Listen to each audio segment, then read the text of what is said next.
امام احمد ابن حنبل رحمۃ اللہ علیہ ایک مرتبہ سفر کر رہے تھے تو رات ہو گئی۔ اب رات کو ایک مسجد میں قیام کرنا چاہا تو مسجد کی انتظامیہ نے کہا کہ یہاں انتظامیہ کا فیصلہ ہے کہ یہاں رات کو کوئی نہیں رہے گا، آپ مسجد سے باہر نکلیں، ہمیں مسجد بند کرنی۔ اب وہاں کسی کو نہیں پتہ یہ کون ہے۔ انہوں نے کہا مجھے رات رہنے دو، مسافر آدمی ہوں۔ کہا نہیں مسجد ہم نے بند کرنی ہے، آپ مسجد سے باہر نکل جائیں۔ اب وہاں ایک تندور والا تھا، نان لگایا کرتا تھا، روٹی لگایا کرتا تھا۔ اس نے دیکھا کہ بڑے بھلے آدمی لگتے ہیں، بزرگ ہیں، میں ان کو اپنے پاس رکھ لیتا ہوں رات کو۔ ان کے پاس آیا، کہنے لگا میرا یہاں ساتھ تندور ہے، آپ میرے ساتھ رہ سکتے ہیں رات کو، کوئی مسئلہ نہیں۔ اب وہ تندور والا امام احمد بن حنبل کو اپنے ساتھ لے کر گیا۔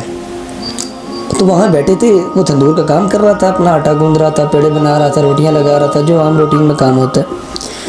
تب وہ آٹا گوندھ رہا ہے، ساتھ پڑھ رہا ہے استغفر اللہ استغفر اللہ استغفر اللہ استغفر اللہ۔ پیڑا بنا رہا ہے، ساتھ پڑھ رہا ہے استغفر اللہ استغفر اللہ استغفر اللہ۔ روٹی لگاتا ہے، نکالتا ہے، کیا پڑھ رہا ہے استغفر اللہ استغفر اللہ۔ امام احمد ابن حنبل حیران ہو گئے، اتنا استغفار کرتا ہے، اتنا استغفار۔ اس سے پوچھا کہ تمہیں اس استغفار کا کوئی فائدہ بھی ہوا، اس عمل کا تمہیں کوئی فائدہ ہوا؟ کہنے لگا میرے بڑے کام اٹکے ہوئے تھے، اللہ نے استغفار کی برکت سے سارے اٹکے ہوئے کاموں کو سدھار دیے۔ کہنے لگا میری ہر دعا قبول ہوئی ہے، آج تک کبھی کوئی دعا رد نہیں ہوئی، ہر دعا قبول ہوئی ہے، بس ایک دعا باقی ہے، ایک دعا میں نے اللہ سے مانگا ہے اور سنا ہے میں نے کہ امام احمد ابن حنبل کوئی بڑے بزرگ آدمی ہیں، بڑے نیک آدمی ہیں، میں نے اللہ سے دعا کی ہے کہ اللہ مجھے ایک مرتبہ ان کی زیارت کروا دے۔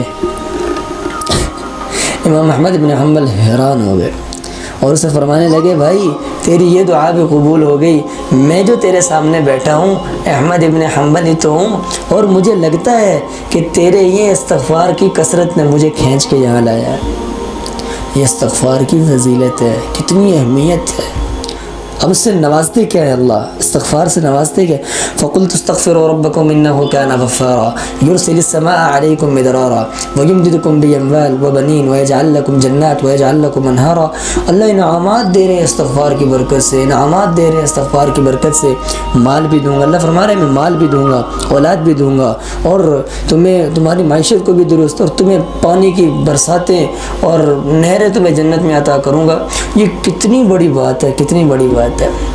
ہم یہ ارادہ کر لیں کہ ہم نے کثرت سے استغفار کرنی ہے، کثرت سے استغفار کرنی۔ تو اللہ عمل کی توفیق عطا فرمائے۔ وآخر دعوانا الحمدللہ۔